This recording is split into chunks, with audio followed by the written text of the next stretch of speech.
Hello, Pre-Algebra. This is quarter 3, week 6.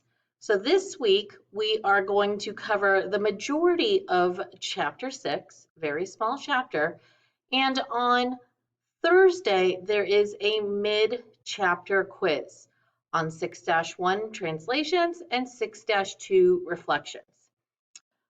Keep in mind, because it's such a short chapter, there are only 2 more lessons after the quiz.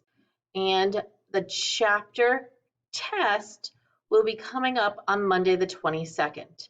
So even though we don't have the test till then, please continue to study every day to do well on your quiz this week and then the upcoming chapter test. Just work hard, complete each lesson each day, complete all of the assignments. And remember, there's always more than one video posted each day to help you with your understanding. Have a great week.